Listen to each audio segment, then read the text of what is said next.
প্রচণ্ড গরম, তীব্র গরমের উত্তাপে অতিষ্ঠ মানব জীবন। এটার উৎপত্তি কোথা থেকে? আল্লাহ সুবহানাহু ওয়া তাআলা প্রত্যেকটা জিনিস সৃষ্টি করেছেন মানব কল্যাণে। মানুষ যদি আল্লাহর হুকুম আহকাম মেনে চলে তাহলে আল্লাহ তাআলা সে নিয়ামত দিয়ে ওই মানুষগুলোকে ধন্য করেন। যখন মানুষ হুকুম আহকাম থেকে মুখ ফিরিয়ে নেয় এবং বিভিন্ন বিধানবলীর ব্যাপারে শৈথিল্যতা প্রদর্শন করে, পৃষ্ঠ প্রদর্শন করে, তখন আল্লাহ সুবহানাহু ওয়া তাআলা আযাব দিয়ে তাদেরকে শাস্তি দেয়। নাউযুবিল্লাহি মিন যালিক। আসুন, উত্তপ্ত গরম, তীব্র দাবদাহ, এটার উৎপত্তি কোথা থেকে আসুন আমরা জানার চেষ্টা করি। এই উৎপত্তি স্থল হচ্ছে জাহান্নাম। জাহান্নাম এত ভয়াবহ, জাহান্নাম আল্লাহর কাছে ফরিয়াদ করে বলে, আল্লাহ এই উত্তাপের কারণে আমি নিজে সহ্য করতে পারতেছি না, আমার এক অংশ আরেকটা অংশকে খেয়ে ফেলতেছে। আল্লাহু আকবার। আসুন রাসূলের হাদিস থেকে শুনি। সহিহ বুখারীর হাদিস, হাদিস নাম্বার 3260। عن أبي هريرة رضي الله تعالى عنه قال قال رسول الله صلى الله عليه وسلم اشتكى النار إلى ربها। নবীজি সাল্লাল্লাহু আলাইহি সাল্লাম বলছেন, ইশতাকিন নারু, জাহান্নাম আল্লাহর কাছে ফরিয়াদ করে বলেন, আল্লাহর কাছে অভিযোগ দেন, আল্লাহর কাছে নালিশ দিলেন, ইলা রব্বিহা, তার রবের কাছে।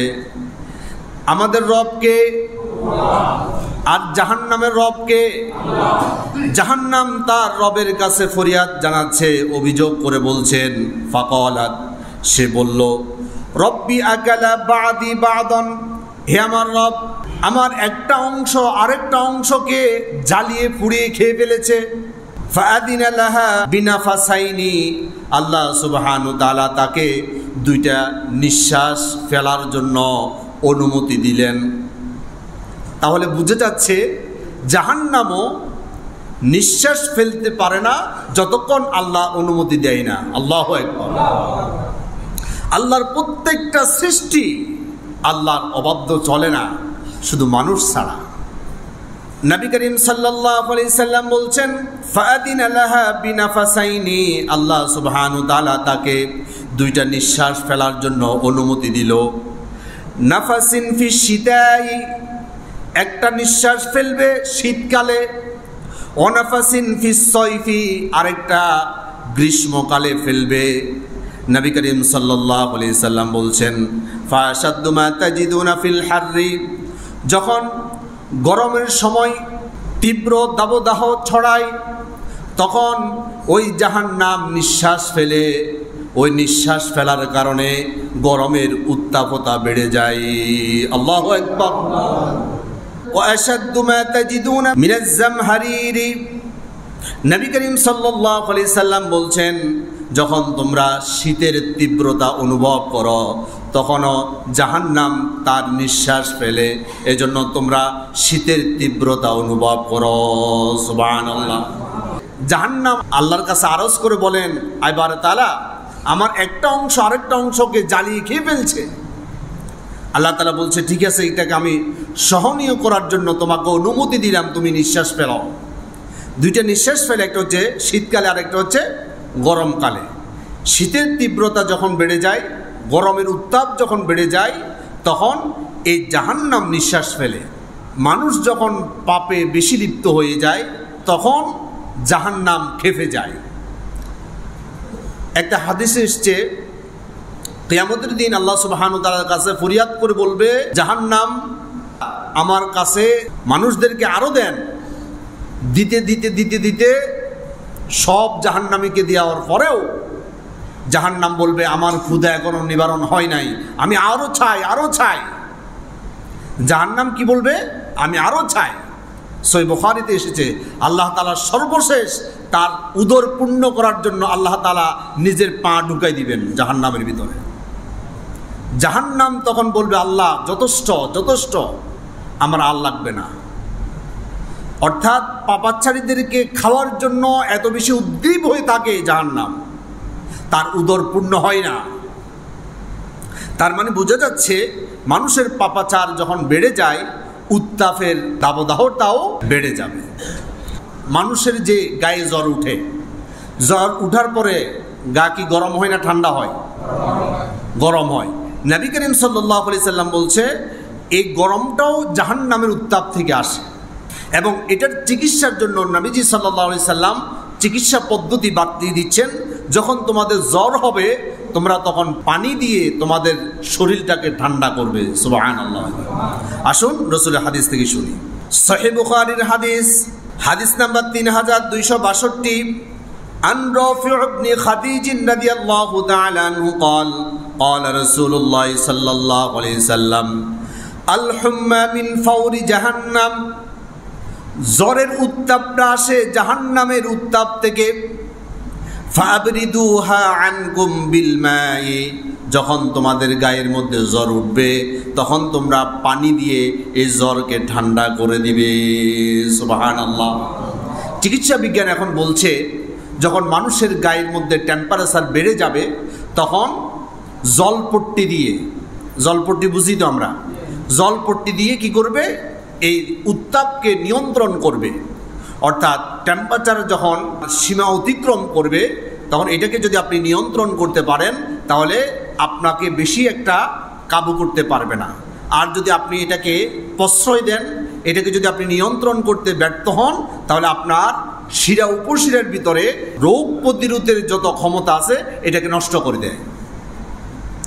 রোগ প্রতিরোধ ক্ষমতাকে নষ্ট যাতে না করতে পারে এই জন্য নবীজি সাল্লাল্লাহু আলাইহি সাল্লাম বলছে যখন তোমাদের গায়ে জ্বর উঠবে এই জ্বরকে নিয়ন্ত্রণ করবে পানি দিয়ে। তাহলে আমরা বুঝতে পারলাম গরমের তীব্রতা এটা আসা থেকে জাহান্নাম থেকে। এরকম গরম যখন পড়তো নবী করিম সাল্লাল্লাহু আলাইহি সাল্লাম যোহরের নামাজটাকে বিলম্ব করত। সহিহ বুখারীর হাদিস, হাদিস নাম্বার 539। আন আবি যার গিফারী রাদিয়াল্লাহু তাআলা আনহু قال আবু যার গিফারী রাদিয়াল্লাহু তাআলা আনহু তিনি বলছেন কুন্না মা'আন নবী সাল্লাল্লাহু আলাইহি সাল্লাম ফি সাফারিন। নবী করিম সাল্লাল্লাহু আলাইহি সাল্লামের সাথে আমরা সফরে ছিলাম। ফারাদাল মুয়াজ্জিনু আন ইউআযযিনা লিয-যুহরি। মুয়াজ্জিন যোহরের আজান দেওয়ার জন্য ইচ্ছা করলো, তিনি এসে আজান দেওয়ার জন্য দাঁড়ালো। ফাকালান নবী সাল্লাল্লাহু আলাইহি সাল্লাম আবদির। নবীজি সাল্লাল্লাহু আলাইহি সাল্লাম মুয়াজ্জিনকে বলল ঠান্ডা হওয়া পর্যন্ত একটু অপেক্ষা করো, প্রচণ্ড গরম, এই গরমের ভিতর নামাজ পড়া দরকার নাই, একটু ঠান্ডা হোক। থুম্মা আরাদা আন ইউআযযিনা। বেশ কিছুক্ষণ পর মুয়াজ্জিন আবার আজান দেওয়ার জন্য দাঁড়ালো। ফাকালা লাহু আবদির। নবীজি সাল্লাল্লাহু আলাইহি সাল্লাম তাকে আবার বলল আর একটু ঠান্ডা হোক এরপর আজান দিও। হাত্তা রাআইনা ফাইআত তুলুলিন। নবীজি সাল্লাল্লাহু আলাইহি সাল্লাম এইভাবে দেরি করতে লাগলো। আমরা দেখলাম উঁচা উঁচা পাহাড়গুলোর টিলা আছে, ওই টিলার ছায়াগুলো এসে যখন জমিনটাকে ঠান্ডা করে দিল তখন আল্লাহ রাসূল সাল্লাল্লাহু আলাইহি সাল্লাম তারপর যোহরের নামাজ আদায় করলো। সাধারণত নবীজি সাল্লাল্লাহু আলাইহি সাল্লাম আউয়াল ওয়াক্তে নামাজ আদায় করতেন, কিন্তু যখন প্রচণ্ড গরম পড়তেন তখন তিনি আউয়াল ওয়াক্তে নামাজ পড়তেন না, একেবারে শেষ ওয়াক্ত গিয়ে নামাজ আদায় করতেন। ফাকালান নবী সাল্লাল্লাহু আলাইহি সাল্লাম, নবীজি সাল্লাল্লাহু আলাইহি সাল্লাম এরপরে ইরশাদ করছেন ইন্না শিদ্দাতাল হাররি মিন ফাইহি জাহান্নাম। গরমের তীব্রতা জাহান্নাম থেকে আসে। ফাইদাস্তাদাল হাররু ফাবদিরু বিসসালাতি। যখন গরমের প্রচণ্ডতা বেড়ে যাবে তখন তোমরা সালাত ঠান্ডা হওয়া পর্যন্ত তোমরা বিলম্ব করে দিবে। বলেন সুবহানাল্লাহ। আসুন আমরা রাসূলের আরেকটা হাদিস শুনি। সহিহ বুখারীর হাদিস, হাদিস নাম্বার 538। عن أبي سعيد الخدري رضي الله تعالى عنه قال قال رسول الله صلى الله عليه وسلم أبدروا بالظهر। যোহরের নামাজটাকে তোমরা ঠান্ডা হওয়া পর্যন্ত বিলম্ব করে দাও। ফাইন্না শিদ্দাতাল হাররি মিন ফাইহি জাহান্নাম। কেননা গরমের উত্তাপ, এই উত্তাপটা জাহান্নামের উত্তপ্তা থেকে আসে। তাহলে এই হাদিসগুলো সামনে রেখে আমরা এটা নির্দ্বিধায় বলতে পারি গরমের যে তীব্রতা এটা আসে কোত্থেকে? জাহান্নাম থেকে। জাহান্নামের তীব্র হাওয়া যখন দুনিয়ার মধ্যে আল্লাহ তাআলা সিমটম আকারে কিছু নির্যাস আমাদের সামনে হাজির করেন, এখন আমাদের এটার করণীয় কি? করণীয় সম্পর্কে আমরা রাসূল পাক সাল্লাল্লাহু আলাইহি সাল্লাম থেকে কয়েকটা দোয়া শিখতে পারি। যারা আগে এসেছেন তারা একটা পেপার পেয়েছেন, সেখানে আমরা 3টা দোয়া দিয়েছি। গরমের উত্তাপ থেকে বাঁচার জন্য নবী করিম সাল্লাল্লাহু আলাইহি সাল্লাম যে দোয়াগুলো করতেন, এই দোয়াগুলো সংবলিত আমরা পেপারগুলো আপনাদেরকে দিয়েছি।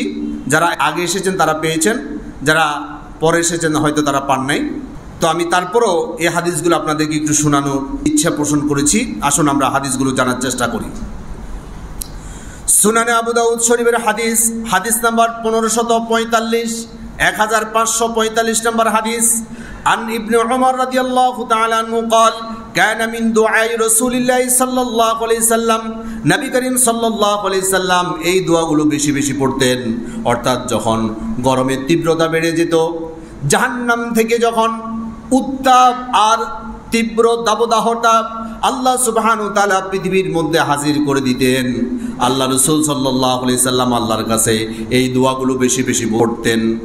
আল্লাহুম্মা ইন্নী আউযু বিকা, হে আল্লাহ আমি আপনার কাছে আশ্রয় চাই, মিন জাওয়ালি নি'মাতিকা, আপনার নিয়ামত বিলুপ্তি হওয়া থেকে। অর্থাৎ আপনি এই তীব্র গরমের আগে যে নিয়ামতের মধ্যে আপনি আমাদেরকে রেখেছেন, এই নিয়ামত তো চলে যাচ্ছে আল্লাহ, এই নিয়ামত বিলুপ্ত হয়ে যাচ্ছে, এই বিলুপ্ত হওয়া থেকে আমি আপনার কাছে আশ্রয় চাই। সুবহানাল্লাহ। ওয়া তাহবিল আফিয়াতিকা, আইবার তাআলা আপনার অনুগ্রহ থেকে, আপনার অনুকম্পা থেকে, আপনার দয়া পরিবর্তন হওয়া থেকে আমি আপনার কাছে আশ্রয় চাই। অর্থাৎ আপনার দয়ার ভিতরে এতদিন ছিলাম, এতদিন এত বেশি গরম পড়ে নাই, এখন কিন্তু আপনি পরিবর্তন করে দিচ্ছেন, এই জন্য আমাদের উপর গরম চেপে বসেছে। আইবার তাআলা আপনার এই পরিবর্তন থেকে আমরা আশ্রয় চাই। সুবহানাল্লাহ। এরপর নবীজি সাল্লাল্লাহু আলাইহি সাল্লাম বলতেন, ওয়াফুজাআতিন নিকমাতিকা, আইবার তাআলা আকস্মিক শাস্তি থেকে আমরা আপনার কাছে আশ্রয় চাই। এই যে গরমের তীব্রতার কারণে আল্লাহ পক্ষ থেকে শাস্তি স্বরূপ আমরা কি কষ্ট পাচ্ছি কি পাচ্ছি না? নবীজি সাল্লাল্লাহু আলাইহি সাল্লাম আল্লাহর কাছে বেশি বেশি দোয়া করতেন, আইবার তাআলা এই ধরনের শাস্তি থেকে আমি আপনার কাছে আশ্রয় চাই। ওয়া জামিই সাখাতিকা, আইবার তাআলা আপনার ক্রোধ থেকে, আপনার রাগ থেকে আমি আশ্রয় চাই। সুবহানাল্লাহ। আল্লাহ যখন রাগ করেন, অসন্তুষ্ট হয়ে যান, তখন কি করেন? গজব নাজিল করেন, শাস্তি পাঠান। এই জন্য এই শাস্তি থেকে, আল্লাহর ক্রোধ থেকে আমাদের আল্লাহর কাছে আশ্রয় চাওয়া দরকার আছে না নাই? এরপর আরেকটা দোয়া নবীজি সাল্লাল্লাহু আলাইহি সাল্লাম বেশি বেশি করতেন। সুনানে আবু দাউদ শরীফের হাদিস, হাদিস নাম্বার 1543, 1543 নম্বর হাদিস। আন আয়েশা রাদিয়াল্লাহু তাআলা আনহা আন্না নবী সাল্লাল্লাহু আলাইহি সাল্লাম, হযরত আয়েশা সিদ্দিকা রাদিয়াল্লাহু তাআলা আনহা তিনি বলছেন, কানা ইয়াদউ বিহা উলাইল কালিমাতি, নবীজি সাল্লাল্লাহু আলাইহি সাল্লাম বেশি বেশি এই কালিমাগুলো দিয়ে আল্লাহর কাছে দোয়া করতেন। আল্লাহুম্মা ইন্নী আউযু বিকা, হে আল্লাহ আমি আপনার কাছে আশ্রয় চাই, মিন ফিতনাতিন নারি, জাহান্নামের ফিতনা থেকে। গরম আসে কোত্থেকে? জাহান্নাম থেকে। যখন গরম আসে রাসূল সাল্লাল্লাহু আলাইহি সাল্লাম আল্লাহর কাছে আশ্রয় চাইতেন, দোয়া করতেন, আইবার তাআলা মিন ফিতনাতিন নারি, জাহান্নামের ফিতনা থেকে আমি আপনার কাছে আশ্রয় চাই। ওয়া আযাবিন নার, এবং আগুনের আযাব থেকে আমি আপনার কাছে আশ্রয় চাই। জাহান্নামের উত্তাপ থেকে যে গরম আসে, এই গরম কিসের আযাব? জাহান্নামের আযাব। আল্লাহ রাসূল সাল্লাল্লাহু আলাইহি সাল্লাম বলছেন, ওয়া আযাবিন নার, আইবার তাআলা আগুনের উত্তাপের কারণে যে শাস্তি, আযাব আপনি মানুষের উপর চাপিয়ে দিচ্ছেন, এ থেকে আমি আশ্রয় চাই। সুবহানাল্লাহ। এরপর নবীজি সাল্লাল্লাহু আলাইহি সাল্লাম আল্লাহর কাছে দোয়া করতেন, অমিন শাররিল গিনা ওয়াল ফাকরি, এমন প্রাচুর্য থেকে, যে প্রাচুর্যতা, যে সম্পদ বৃদ্ধি পেলে, যে টাকা পয়সার অধিকারী হয়ে গেলে মানুষ আপনাকে ভুলে যায়, ওই টাকা পয়সা থেকে আমি আপনার কাছে আশ্রয় চাই। ওয়াল ফাকরি, এবং দারিদ্রতা থেকে আমি আপনার কাছে আশ্রয় চাই, যে দারিদ্রতার কারণে মানুষ ঈমান হারা হয়ে যায়, আছে না নাই? আল্লাহ এমন প্রাচুর্য, এমন সম্পদ আমি আপনার কাছে চাই না যেই সম্পদের কারণে আমি পথভ্রষ্ট হয়ে যাব, এমন ফকিরি হালত অথবা এমন দারিদ্রতা আমি চাই না যে দারিদ্রতার কারণে আমি ঈমান হারা হয়ে যাব। সুবহানাল্লাহ। কত গুরুত্বপূর্ণ দোয়া। প্রচণ্ড গরম আমাদের উপর চেপে বসেছে, আল্লাহ তাআলা আমাদেরকে বুঝাতে চাচ্ছে তোমরা আমার পথ থেকে সরে গেলা আর আমিও তোমাদের উপর রাগ করে আসি। যদি বাঁচতে চাও তাড়াতাড়ি করে পথ পরিবর্তন করে আমার পথের সন্ধান করো, আমার পথের মধ্যে পরিচালিত হও, তাহলে আমি তোমাদের কাছে যে গরমের উত্তাপ পাঠিয়েছি এটা আমি আবার নিমিষেই ঠান্ডা করে দিব। সুবহানাল্লাহ। এই যে আজকে বৃষ্টি বন্ধ, পুরা দেশ জুড়ে সালাতুল ইস্তিসকার নামাজ হচ্ছে, মানুষের কন্দনে মাটি পর্যন্ত ভিজে যাচ্ছে, এরপরেও আল্লাহ তাআলা বৃষ্টি দিচ্ছে না।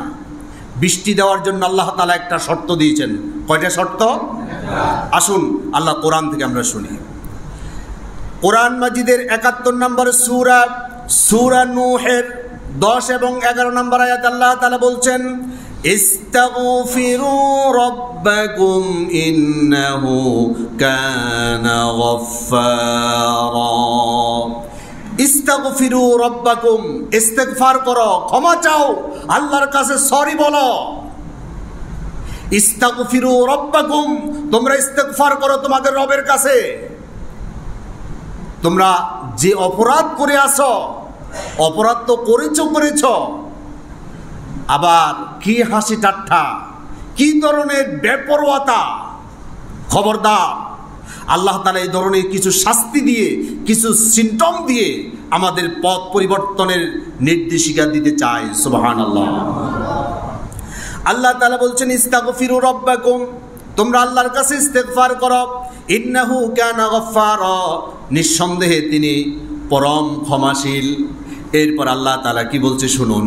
আল্লাহ তাআলা বলছেন, ইউরসিলিস সামাআ আলাইকুম মিদরারা, যদি তোমরা ইস্তিগফার করে আল্লাহর কাছ থেকে ক্ষমা চেয়ে নিতে পারো, ইউরসিলিস সামাআ আলাইকুম মিদরারা, আকাশ থেকে মুষলধারে তোমাদের জন্য আল্লাহ তাআলা বৃষ্টি নাজিল করে দিবে।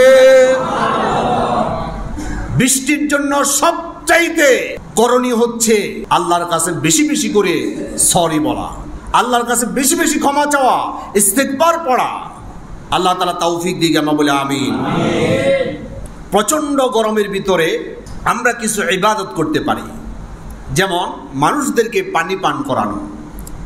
কেউ যদি কাউকে পানি পান করায়, এটার তাৎপর্য, এটার ফজিলত অনেক বেশি। সুবহানাল্লাহ বলেন। রাসূলকে প্রশ্ন করা হলো, ইয়া রাসূলুল্লাহ, সবচাইতে উত্তম সাদাকা কি? নবীজি সাল্লাল্লাহু আলাইহি সাল্লাম বলছেন, মানুষকে পানি পান করানো। সুবহানাল্লাহ। আসুন রাসূলের হাদিস থেকে শুনি। সুনানে নাসাইর হাদিস নাম্বার 3665, আন সাদ ইবনে উবাদা রাদিয়াল্লাহু তাআলা আনহু قال قلت يا رسول الله صلى الله عليه وسلم, সাদ ইবনে উবাদা রাদিয়াল্লাহু তাআলা আনহু রাসূলকে প্রশ্ন করলো, ইয়া রাসূলুল্লাহ সাল্লাল্লাহু আলাইহি সাল্লাম, আইয়ু সাদাকাতি আফদল, ইয়া রাসূলুল্লাহ সবচাইতে আফদল, সবচাইতে উত্তম সাদাকা কোনটা? ক্বালা সাকিউল মাই, নবীজি সাল্লাল্লাহু আলাইহি সাল্লাম বলছে, পানি পান করানো হচ্ছে আল্লাহর কাছে সবচাইতে উত্তম সাদাকা। সাহাবী রাসূলকে প্রশ্ন করলো, ইয়া রাসূলুল্লাহ, আমার জনম দুঃখিনী মাকে আমি হারিয়ে ফেলেছি, তিনি আজ কবরের মধ্যে শুয়ে আছে, ইয়া রাসূলুল্লাহ, আমি কি তার জন্য সাদাকা করব নাকি? রাসূল সাল্লাল্লাহু আলাইহি সাল্লাম বলল, অবশ্যই তুমি সদকা করবে তোমার মায়ের জন্য। তোমার মা না তোমার জন্য কত কিছু করেছে, তোমাকে কষ্টের পর কষ্ট সহ্য করে মা তোমাকে লালন পালন করেছে, গর্ভে ধারণ করেছে, তোমাকে প্রসব করেছে, তোমাকে দুধ খাওয়িয়েছে, তোমাকে এইভাবে তিল তিল করে বড় করেছে। আজ মা তোমার কাছ থেকে হারিয়ে গেল, কবরের মধ্যে শুয়ে আছে, মার জন্য তুমি সদকা করবে, অবশ্যই করবে। আবার সাহাবী রাসূলকে প্রশ্ন করলো, ইয়া রাসূলুল্লাহ, আমার জানতে খুব ইচ্ছা, আমার মায়ের জন্য আমি যে সদকাটা করব, সবচাইতে উত্তম সদকা করতে চাই, ইয়া রাসূলুল্লাহ, আমাকে আপনি পরামর্শ দিন, আমি কোন সদকাটা করলে আমার মা কবরের সবচেয়ে বেশি শান্তি পাবে? সুবহানাল্লাহ বলেন। নবী করিম সাল্লাল্লাহু আলাইহি সাল্লাম সাহাবীকে বলল, ও আমার সাহাবী, তুমি মানুষদেরকে পানি পান করাও। আল্লাহর কাছে সবচাইতে বড় সদকা হলো মানুষকে পানি পান করানো। আসুন রাসূলের হাদিস থেকে শুনি। সুনানে নাসাইর হাদিস, হাদিস নাম্বার 3666, আন সাদ ইবনে উবাদা রাদিয়াল্লাহু তাআলা আনহু قال, সাদ ইবনে উবাদা রাদিয়াল্লাহু তাআলা আনহু তিনি বলছেন, কুলতু ইয়া রাসূলুল্লাহ সাল্লাল্লাহু আলাইহি সাল্লাম, আমি রাসূলকে প্রশ্ন করলাম, ইয়া রাসূলুল্লাহ, ইন্না উম্মতি মাতা, নিঃসন্দেহে আমার মা ইন্তেকাল করেছেন, আফা আতাসাদ্দাকু আনহা, ইয়া রাসূলুল্লাহ, আমার মায়ের জন্য কি আমি সদকা করব? ক্বালা নাআম, হ্যাঁ অবশ্যই তুমি সদকা করবে। কুলতু ফাইয়ু সাদাকাতি আফদালু, আমি রাসূলকে প্রশ্ন করলাম, ইয়া রাসূলুল্লাহ, আমার মায়ের জন্য আমি সদকা করতে চাই, তবে আমি আপনার কাছে পরামর্শ চাই, আমার মায়ের জন্য আমি সবচাইতে উত্তম সদকাটা করতে চাই, কোন সদকাটা সবচাইতে উত্তম? নবীজি সাল্লাল্লাহু আলাইহি সাল্লাম জবাবে বললেন, ক্বালা সাকিউল মাই, আল্লাহর বান্দাদেরকে পানি পান করানো। সুবহানাল্লাহ। গরমে তৃষ্ণায় মানুষের প্রাণ উষ্ঠাগত, এই অবস্থায় যদি কোনো আল্লাহর বান্দা ওই আল্লাহর বান্দাদেরকে পানি পান করায়, এটা হচ্ছে সবচাইতে আল্লাহর কাছে ফজিলতের কাজ। সুবহানাল্লাহ। সুতরাং আমাদের যাদের মা বাবা হারিয়ে ফেলেছি আমরা, তাদের জন্য কিছু একটা করা দরকার আছে না নাই? তাহলে যেই জনপদে পানির অভাব, সেই জনপদের মানুষের জন্য আমরা পানির ব্যবস্থা করতে পারি না ভাই? যারা জি বলতেছেন এরা করবেন না, চেষ্টা করা যায় না? নিয়ত করতে পারি নাকি? নবী করিম সাল্লাল্লাহু আলাইহি সাল্লাম বলছে, যেখানে অ্যাভেলেবেল পানি পাওয়া যায় সেখানে যদি তুমি কোনো মুসলমানকে পানি পান করাও, একজন মুসলমানকে পানি পান করানো আর একটা গোলাম আজাদ করার সওয়াব আল্লাহ তাআলা দান করে দিবে। আর যেখানে অ্যাভেলেবেল পানি পাওয়া যাচ্ছে না, আপনি এখন এখানে আসেন, এখানে অ্যাভেলেবেল পানি পাওয়া যায়, কিন্তু রাস্তাঘাটে ওইখানে কি অ্যাভেলেবেল পানি পাওয়া যায়? সেইখানে যদি আপনি কাউকে পানি পান করান, নবীজি সাল্লাল্লাহু আলাইহি সাল্লাম বলছেন, একটা মানুষের জীবন রক্ষা করা যে সওয়াব আল্লাহর কাছে, একটা মানুষকে পানি পান করা সেই সওয়াব। সুবহানাল্লাহ। আসুন রাসূলের হাদিস থেকে শুনি। সুনান ইবনে মাজার হাদিস, হাদিস নাম্বার 2474, عن عائشة رضي الله تعالى عنها قالت أن النبي صلى الله عليه وسلم, أما زن عائشة صديقة رضي الله تعالى عنها তিনি বলছেন, মান সাকা মুসলিমান শারবাতান মিনাল মাই, নবীজি সাল্লাল্লাহু আলাইহি সাল্লাম ইরশাদ করছেন, কেউ যদি কোনো একজন মুসলমান মানুষকে পানি পান করায়, হাইতু ইউজাদুল মাউ, যেখানে অ্যাভেলেবেল পানি পাওয়া যায়, যেখানে সে পানি পান করাচ্ছে আশেপাশে ইচ্ছে করলে সে নিজে নিজেও পানি পান করতে পারে, কিন্তু সে আল্লাহর রাসূলের হাদিসের দিকে তাকায়, আল্লাহর কাছ থেকে আল্লাহর সন্তুষ্ট পাওয়ার জন্য আল্লাহর বান্দাদেরকে পানি পান করাচ্ছে, ফাকান্নামা আ'তাকা রাকাবাতান, আল্লাহ সুবহানাহু ওয়া তাআলা তাকে মাহরুম করবেন না। একজন মুসলমানকে পানি পান করার বিনিময়ে আল্লাহ সুবহানাহু ওয়া তাআলা একটা গোলাম আজাদ করলে যে সওয়াব, অ্যাভেলেবেল পানি থাকা সত্ত্বেও তাকে আল্লাহ সুবহানাহু ওয়া তাআলা সেই সওয়াব দান করে দিবেন। ওমান সাকা মুসলিমান শারবাতান মিনাল মাই, নবীজি সাল্লাল্লাহু আলাইহি সাল্লাম আবার বলছেন, কোন আল্লাহর বান্দা যদি কোনো মুসলমান আল্লাহর বান্দাকে পানি পান করায়, হাইতু লা ইউজাদুল মাউ, যেখানে পানি অ্যাভেলেবেল পাওয়া যায় না, ওই স্থানে গিয়ে সে যদি পানি পান করায়, ফাকান্নামা আহইয়াহা, একজন মানুষের জীবন বাঁচানো যে ফজিলত, আল্লাহ তাআলা ওই বান্দাকে সেইখানে পানি পান করানোর কারণে সেই সওয়াব দান করে দিবে।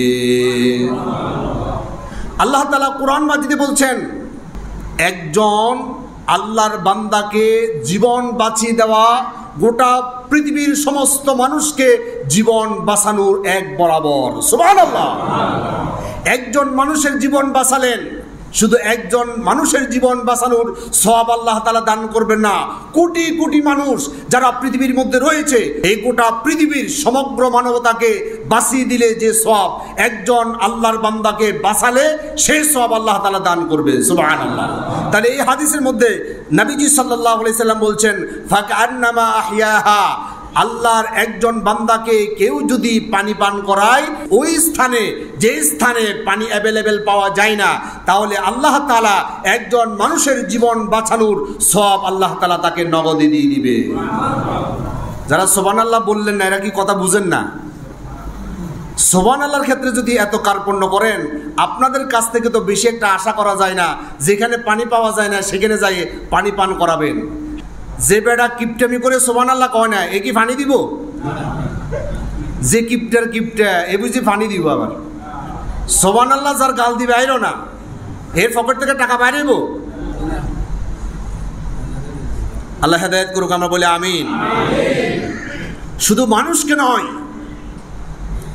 কোনো পশুকেও যদি আপনি পানি পান করান, আল্লাহ সুবহানাহু ওয়া তাআলা আপনার জীবনের সমস্ত গুনাহগুলো মাফ করে দিবে। নবী করিম সাল্লাল্লাহু আলাইহি সাল্লাম বলছেন, বনী ইসরাঈলের একজন দুধ চরিত্রা নারী, যেই নারী টাকার বিনিময়ে দেহ ব্যবসা করত, এমন ব্যভিচারিণী নারী সে পথ দিয়ে চলে যাচ্ছেন, প্রতিমধ্যে দেখলো একটা কুকুর পানির পিপাসায় হাঁপাচ্ছে। এই অবস্থা দেখে সে তাকে পানি পান করালো। আল্লাহ তাআলা তার জিন্দেগির সমস্ত পাপাচারীর গুনাহগুলো ক্ষমা করে দিল। আসুন রাসূলের হাদিস থেকে শুনি। সহিহ বুখারীর হাদিস, হাদিস নাম্বার 3321, عن أبي هريرة رضي الله تعالى عنه قال قال رسول الله صلى الله عليه وسلم غفر لامرأة مومسة, একজন বেবিচারী নারীকে আল্লাহ সুবহানাহু ওয়া তাআলা ক্ষমা করে দিয়েছেন। মাররাত একদা বিকালবি আলা রাসি রাকিয়িন ইয়ালহাতু, সে পথ দিয়ে যাওয়ার সময় একটা কুকুরকে লক্ষ্য করে দেখলো কুকুরটা পানির পিপাসায় সে কাতরাচ্ছে। কাদা ইয়াকতুলুল আতশু, এমনভাবে সে হাঁপাচ্ছে, সে একেবারে মুমূর্ষ অবস্থায় হয়ে পড়ল পানির পিপাসায়। ওই আল্লাহর বান্দি, ওই নারীটা ফানাজাত কুফাহা, তার পায়ের মধ্যে মোজা পরিহিত অবস্থায় ছিল, মোজাটা তার পা থেকে খুলল। ফাউথাকাতহু বিখিমারিহা, তার ওড়নাটা গায়ে থেকে খুলল।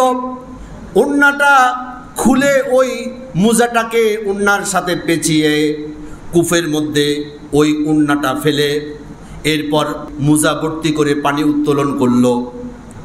অর্থাৎ আগের কালের মানুষের যে মোজা ছিল, যে মোজাগুলো তারা পরতো, এগুলো ছিল চামড়ার, কাপড়ের ছিল না। এই চামড়ার মোজাগুলো অনেকটা কি পানি বহন করার মতো ক্ষমতা রাখে বা সুযোগ থাকে। ওই নারীর পায়ের মধ্যে যে চামড়ার যে মোজা ছিল সেটা খুলে, কুয়া তো অনেক নিচু, এখন সে নাগাল পাচ্ছে না, তখন তার ওড়না খুলে ওড়নার মধ্যে তার মোজাটা বেঁধে এরপর ওই কূপ থেকে পানি উত্তোলন করলো। ফানাজাআত লাহু মিনাল মাই, সে কূপ থেকে পানি উত্তোলন করে ওই কুকুরটাকে পানি পান করানোর কারণে ফাগুফির লাহা বিযালিকা, ওই আল্লাহর বান্দি তার জীবনের মধ্যে যত পাপ করেছে সকল পাপগুলো এই আমলের বিনিময়ে আল্লাহ তাআলা ক্ষমা করে দিয়েছেন। তাহলে পানি পান করানোর ক্ষেত্রে আমরা কার্পণ্য, আল্লাহ তাআলা আমাদেরকে তৌফিক দিকে, আমরা বলি আমিন। এরপর আরেকটা করণীয় আছে, সেটা হচ্ছে বেশি বেশি গাছ লাগানো। কি করতে হবে ভাই? গাছ লাগাতে হবে। নবী করিম সাল্লাল্লাহু আলাইহি সাল্লাম বলছেন, কেউ যদি একটা ফলন্ত গাছ লাগায় অথবা ফসল উৎপাদনের ক্ষেত্রে সে যদি কোনো অবদান রাখে, এই ফসল উৎপাদন করার ক্ষেত্রে অথবা এই গাছ রোপণ করার ক্ষেত্রে যত মানুষ এখান থেকে উপকার ভোগ করবে, প্রত্যেকটা উপকারের বিনিময়ে আল্লাহ তাআলা সদকা করার সওয়াব দান করে দিবে। সহিহ বুখারীর হাদিস, হাদিস নাম্বার 2320, আন আনাস রাদিয়াল্লাহু তাআলা আনহু قال قال رسول الله صلى الله عليه وسلم ما من مسلم يغرس غرسا, নবীজি সাল্লাল্লাহু আলাইহি সাল্লাম বলছেন, কেউ যদি একটা গাছ রোপণ করে, ওই ফল গাছ রোপণ করার পর আও ইয়াজরাউ জারআন, অথবা কোনো ফসল ফলাই, ফায়াকুলু মিনহু তায়রুন, এই উৎপাদিত ফসল থেকে অথবা তার রোপণকৃত গাছ থেকে কোনো পশু পাখি যদি কিছু খায়, আও ইনসানুন, অথবা কোনো ইনসান কোনো মানুষ যদি কিছু খায়, অথবা এই গাছের নিচে ছায়া নিয়ে সে প্রশান্তি অনুভব করে, আও বাহিমাতুন, অথবা কোনো চতুষ্পদ জন্তু কিছু খায় অথবা এখান থেকে কোনো উপকার গ্রহণ করে, ইল্লা কানা লাহু বিসাদাকাতুন, আল্লাহ সুবহানাহু ওয়া তাআলা যে বান্দা এই গাছ রোপণ করেছে, যে এই ফসল ফলিয়েছে, প্রত্যেকটা উপকারের বিনিময় আল্লাহ তাআলা সদকা করার সওয়াব তাকে দান করবে। সুতরাং নবীজি সাল্লাল্লাহু আলাইহি সাল্লাম বলছে, খবরদার, বিনা প্রয়োজনে তোমরা গাছ কাটবে না। বিনা প্রয়োজনে যারা গাছ কাটবে তাদের উপর রাসূলুল্লাহ লানত করেছেন। রাসূলের হাদিস থেকে শুনি, সুনানে আবু দাউদ শরীফের হাদিস, হাদিস নাম্বার 5241, আন হাসান ইবনে ইব্রাহিম রাদিয়াল্লাহু তাআলা আনহু قال لعن رسول الله صلى الله عليه وسلم من قطع السدر। লাআনা রাসূলুল্লাহ সাল্লাল্লাহু আলাইহি সাল্লাম, রাসূলুল্লাহ তাদের উপর লানত করেছেন, অভিসম্পাত দিয়েছেন। মান কতআল সিদরা, যারা নাকি বিনা প্রয়োজনে গাছ কাটে, বিশেষ করে বড়ই গাছ, এই গাছগুলো কেউ যদি বিনা প্রয়োজনে কাটে, রাসূল পাক সাল্লাল্লাহু আলাইহি সাল্লামের অভিশাপে তাকে গ্রেফতার করবে আল্লাহ তাআলা। বলেন নাউযুবিল্লাহ। এরপর নবীজি সাল্লাল্লাহু আলাইহি সাল্লাম বলছেন, গাছ মানুষের উপকারের জন্য আল্লাহ তাআলা সৃষ্টি করেছেন। এই উপকার যাতে করে মানুষের কাছে পৌঁছে যায়, এই জন্য আল্লাহ তাআলা এই গাছের ব্যবস্থা করেছেন। আমরা অক্সিজেন গ্রহণ করি, কার্বন ডাইঅক্সাইড আমরা নির্গত করি। গাছগুলো আমাদের জন্য অক্সিজেন উৎপাদন করে এবং আমাদের বিষাক্ত কার্বন ডাইঅক্সাইডগুলো তারা গ্রহণ করে পরিবেশকে সুন্দর এবং বসবাস উপযোগী করে দেয়। নবীজি সাল্লাল্লাহু আলাইহি সাল্লাম বলছে, কেউ যদি এই উপকারী জিনিসটা বিনা প্রয়োজনে কাটে, প্রয়োজন হলে কাটতে পারবে, কিন্তু কেউ যদি বিনা প্রয়োজনে কাটে, আল্লাহ সুবহানাহু ওয়া তাআলা উপর করে তাকে উল্টাইয়া জাহান্নামে ফেলে দিবে। বলেন নাউযুবিল্লাহ। কত শক্ত কথা। সুনানে আবু দাউদ শরীফের হাদিস, হাদিস নাম্বার 5239, عن عبد الله بن حبشي رضي الله تعالى عنه قال قال رسول الله صلى الله عليه وسلم من قطع سدرة صوب الله رأسه في النار। নবী করিম সাল্লাল্লাহু আলাইহি সাল্লাম বলছেন, মান কতআ সিদরাতা, কেউ যদি বিনা প্রয়োজনে গাছ কাটে, বিশেষ করে বড়ই গাছ, কুল গাছ, বিনা প্রয়োজনে কেউ যদি গাছ কাটে, সাওয়াবাল্লাহু রাসাহু ফিন্নার। রাসুন অর্থ মাথা। নবীজি সাল্লাল্লাহু আলাইহি সাল্লাম বলছেন, রাসাহু ফিন্নার, মাথাকে নিচের দিকে উল্টাইয়া এরপর আল্লাহ তাআলা তাকে জাহান্নামে ফেলে দিবে। নাউযুবিল্লাহ। তাহলে গাছ কি বিনা প্রয়োজনে কাটা যাবে? আজকে বনাঞ্চলগুলো দেড়ছে মানুষ নষ্ট করে দিচ্ছে। এই বনাঞ্চলগুলো যত বেশি নষ্ট হবে, তত বেশি গরমের তীব্রতা বেড়ে যাবে, পরিবেশ দূষিত হবে, এনভায়রনমেন্ট পলিউশন তত বেশি বাড়বে। এই কারণে আমরা চেষ্টা করব গাছ বেশি বেশি লাগানোর জন্য। এই গাছ আপনি লাগাবেন, এই গাছ থেকে যারা উপকার গ্রহণ করবে, প্রত্যেকটা উপকার আপনার আমলনামায় সদকা হিসেবে লেখা হবে। সুবহানাল্লাহ। আল্লাহ তাআলা আযাব কেন দেয়? জামিউত তিরমিজির হাদিস, হাদিস নাম্বার 2210, 2210 নম্বর হাদিস, আন আলী ইবনে আবি তালিব রাদিয়াল্লাহু তাআলা আনহু قال قال رسول الله صلى الله عليه وسلم اذا فعلت امتي 15 خصلة। ভালো করে লক্ষ্য করুন, গুরুত্বপূর্ণ একটা হাদিস বলছি। নবীজি সাল্লাল্লাহু আলাইহি সাল্লাম বলছেন, ইদা ফাআলাত উম্মতি, আমার উম্মতের মধ্যে যদি এই কাজগুলো সংগঠিত হয়, 15 15টা কাজ, যখন এই আলামতগুলো দেখতে পাবে, খসলাতুনে খাসলতগুলো, এই অভ্যাসগুলো, এই পাপাচারগুলো যখন তোমরা দেখবে, হাল্লা বিহাল বালাউ, আল্লাহ তাআলা বালা মুসিবতগুলো মানুষের জন্য হালাল করে দেয়। নাউযুবিল্লাহ। এই 15টা কাজ তোমরা যখন সমাজের মধ্যে দেখবে, তখন আল্লাহর পক্ষ থেকে এটা তোমরা বুঝে নিবে, তোমাদের উপর আল্লাহর আযাব আসা, আল্লাহ তাআলা হালাল করে দিবে। আল্লাহু আকবার। ফাকিলা ওমা হুন্না ইয়া রাসূলুল্লাহ সাল্লাল্লাহু আলাইহি সাল্লাম, সাহাবায়ে কেরাম রাসূলকে প্রশ্ন করলো, ইয়া রাসূলুল্লাহ সাল্লাল্লাহু আলাইহি সাল্লাম, ওই কাজগুলো কি?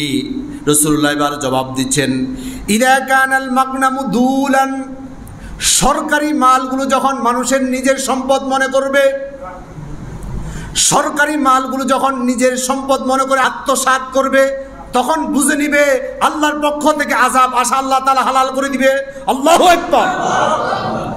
আজকে প্রত্যেকটা সরকারি সেক্টরে আমানতের খেয়ানত চলছে কি চলছে না? যারা সরকারি কর্মকর্তা কর্মচারী আজকে সরকারি সম্পদগুলো নিজস্ব সম্পদের মতো করে তারা ব্যবহার করছে, ঠিক কিনা বলেন? এই জন্য আল্লাহর গজব এই জমিনের মধ্যে পতিত হচ্ছে। এরপর রাসূলুল্লাহ কি বলছে শুনুন, ওয়াল আমানাতু মাগনামান, আমানত রাখলে আমানতের খেয়ানত করা হবে। যত আমানত আছে সবগুলো খেয়ানত হচ্ছে কি হচ্ছে না? শুধু তাই নয়, এরপর রাসূলুল্লাহ সাল্লাল্লাহু আলাইহি সাল্লাম বলছে, ওয়াজ যাকাতু মাগরামান, যাকাতকে মানুষ জরিমানা মনে করবে। এখন কি যাকাত যাদের উপর ফরজ তারা কি যাকাত দেয়? তারা মনে করে এটা জরিমানা, এটা আমরা দিব না। আবার যারা দেয় তারা টালবাহানা করে, শাড়ি দেয়, লুঙ্গি দেয়, 2000-5000 টাকা দিয়ে শেষ করে দেয়। এসব টালবাহানা করলে আল্লাহর পক্ষ থেকে গজবের জন্য অপেক্ষা করতে হবে। এরপর আল্লাহ রাসূল বলছেন, ওয়া আতাআর রাজুলু যাওজাতাহু ওয়া আক্কা উম্মাহু, স্ত্রীদের আনুগত্য করবে, মায়ের সাথে নাফরমানি করবে। এখন ছেলেরা কি করে? সুন্দরী বউ পাইয়া স্ত্রী যা কয় তা মানে, ও আক্কা উম্মাহু, আর মায়ের অবাধ্য চলে। এই পরিবেশ কি আমাদের সমাজে সৃষ্টি হয়ে গেছে না হবে? তাহলে আযাব আসা ঠিক আছে তো? ঠিক আছে। নবীজি সাল্লাল্লাহু আলাইহি সাল্লাম এবার বলছেন, ওয়াবাররা সাদিকাহু ওয়া জাফা আবাহু, তার বন্ধুদের সাথে ভালো আচরণ করবে, তার পিতার সাথে খারাপ আচরণ করবে। এরকম সোনার ছেলে আমাদের সমাজে আছে না নাই? আমাকে একদিন একজন বলতেছে, কিছু আছে মায়ের ছেলে আর কিছু আছে বউয়ের ছেলে। আস্তাগফিরুল্লাহ, বউয়ের আবার ছেলে হয় নাকি? বউয়ের ছেলে তো ছেলেই। তার মানে বউ যা কয় তা শুনে, মা যা বলে তা শুনে না। যখন যুবকরা স্ত্রীর কথা মতো মায়ের অবাধ্য চলবে, বন্ধুদের সাথে ভালো ব্যবহার করবে আর তার পিতার সাথে খারাপ ব্যবহার করবে, আল্লাহর গজব আসমান থেকে আসা শুরু করবে। আল্লাহ হেফাজত করুন, আমরা বলি আমিন।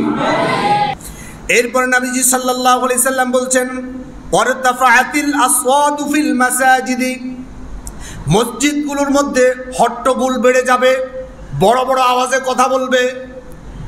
এখন মসজিদগুলোর মধ্যে ওই পরিবেশ কি সৃষ্টি হবে না হয়ে আছে? একামত চলছে, এর ভিতরে কথা বলে। একামত শেষ, তাকবীর তাহরিমা বলে ইমাম সাহেব কেরাত শুরু করে দিয়েছে, এর ভিতরে কথা বলে। গজব তো আসে এদের কারণে। রাসূলুল্লাহ কি স্পষ্ট করে বলছেন, ওয়ারতাফাআতিল আসওয়াতু ফিল মাসাজিদ, মসজিদগুলোতে কথাবার্তার হট্টগোল বেড়ে যাবে। আজকে মসজিদের ব্যাপারে আমাদের উদাসীনতা। মসজিদে আসছে মনে হচ্ছে যেন সে রাজপ্রাসাদে ঢুকছে, এখন তার ক্ষমতা চলবে আর কারো ক্ষমতা চলবে না। এই এসি বন্ধ কেন? ফ্যান এটা বন্ধ কেন? যে এসির খোঁজ খবর নেয়, তালাশ করে দেখলে বোঝা যায় তার ঘরের মধ্যে সিলিং ফ্যানও নাই। ভাই আপনি আসছেন, ভদ্রতার সাথে কথা বলেন, ভদ্রতা বজায় রাখেন। আপনার ঘরের ভিতরে যখন কারেন্ট চলে যায় তখন গরমে কি আপনি কষ্ট করেন না? মসজিদে আসলে এত খুটুর করেন কা? এসব বেয়াদবির কারণে আল্লাহর গজব আসতেছে, ঠিক কিনা বলেন? এই সমস্ত বেয়াদবদেরকে আমরা চিহ্নিত করে রাখবো। মসজিদে ঢুকার সাথে সাথে খামোশ হয়ে যেতে হবে। এটা আল্লাহর ঘর, তোমার ড্রয়িং রুম নয়। এটা আল্লাহর প্রদত্ত নিয়ামতের ঘর। নবী করিম সাল্লাল্লাহু আলাইহি সাল্লাম এরপরে বলছেন, ওয়াকানা যাইমুল কওমি আরসালুহুম, যে জাতির মধ্যে পাপাচারী ব্যক্তিরা ক্ষমতার মসনদে বসবে তখন আল্লাহর গজব শুরু হবে। আল্লাহু আকবার। ক্ষমতার মসনদে যারা আছে মেম্বার থেকে শুরু করে একেবারে টপ লেভেল পর্যন্ত বেনামাজির সংখ্যা বেশি না নামাজির সংখ্যা বেশি? মদখুর, জেনাখুর, টেন্ডারবাজ, যত ধরনের পাপাচার আছে সব পাপিষ্ঠরা আজকে ক্ষমতার মসনদে, ঠিক কিনা বলে? এরপর আল্লাহ রাসূল সাল্লাল্লাহু আলাইহি সাল্লাম বলছেন ওয়া উকরিমার রাজুলু মাখাফাতি শাররিহি, একে অপরকে সম্মান করবে তার অনিষ্ট থেকে বাঁচার জন্য।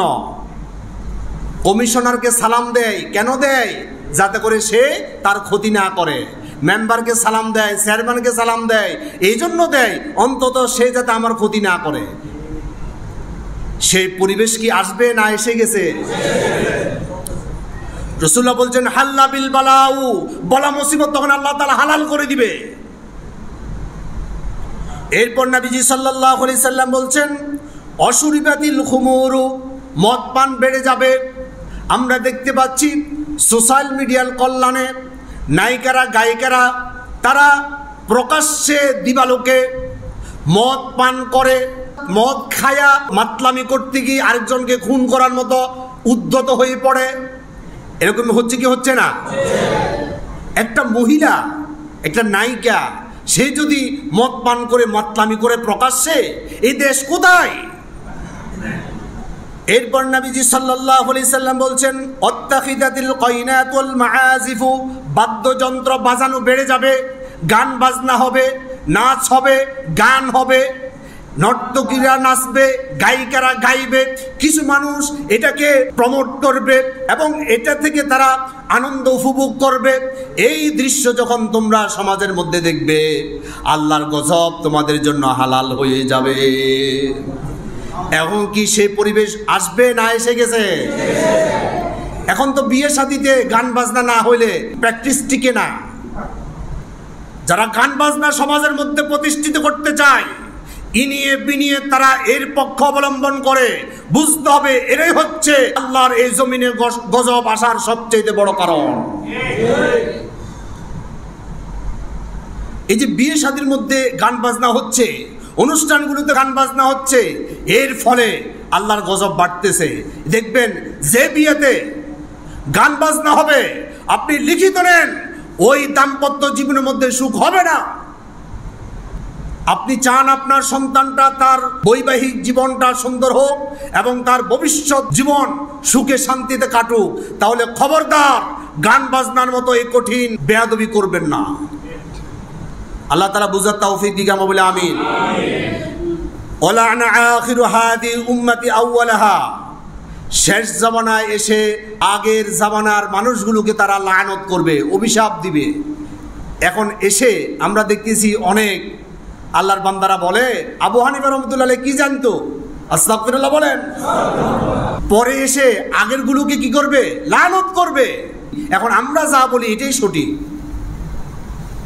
এই মানে এই নয় যে আপনি অন্ধভাবে আবু হানিফার নাম বিক্রি করে কেউ যদি আপনাকে একটা বলে এটা আপনি বিশ্বাস করে ফেলবেন, এটার উপর আমল করবেন। আমি এটা বলতেছি না। আবু হানিফা রাহমাতুল্লাহ আলাইহি যদি বলে থাকে, উনি কোন রেফারেন্সে বলছেন?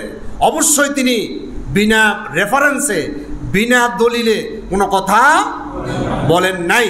সুতরাং তিনি যেই দলিলের আলোকে এই কথা বলেছে, সেই দলিল খুঁজে বের করে তখন আমি এই কথাটা মানব। বলি ইনশাআল্লাহ। আমরা আমাদের আগে যারা ওয়াইজিন ছিল, যারা ইসলামের জন্য খেদমত করেছিল, যারা বিভিন্নভাবে ইসলামের দাওয়াত দিয়ে মানুষদেরকে ইসলামের দিকে প্রমোট করেছিল, তারা আজ দুনিয়াতে নাই। আমরা তাদেরকে লানত করব না, তাদেরকে আমরা তুচ্ছ তাচ্ছিল্য করব না, শ্রদ্ধার সাথে আমরা তাদেরকে স্মরণ করব, তাদের জন্য দোয়া করব, তাদের ভালো আমলগুলো আল্লাহ তাআলা যাতে কবুল করে নেয় এবং খারাপগুলো যাতে আল্লাহ তাআলা ক্ষমা করে দেয়, এই জন্য আমরা আল্লাহর কাছে বেশি বেশি করে দোয়া করব ইনশাআল্লাহ। নবীজি সাল্লাল্লাহু আলাইহি সাল্লাম বলছেন ফালইয়ারতাকিবু ইনদা যালিকা রিহান হামরাউ, যখন তোমরা দেখবে এই সমস্ত কাজগুলো সমাজের মধ্যে প্রতিষ্ঠিত হয়ে যাচ্ছে, তখন আল্লাহর পক্ষ থেকে গরম বাতাস প্রবাহিত হবে, অর্থাৎ গরম বেড়ে যাবে। আস্তে আস্তে কি গরম বাড়তেছে না কমতেছে? এই সমস্ত পাপাচার থেকে যদি আমরা ফিরে আসতে না পারি, তাহলে এর চাইতে ভয়াবহ পরিস্থিতির জন্য আমাদেরকে অপেক্ষা করতে হবে।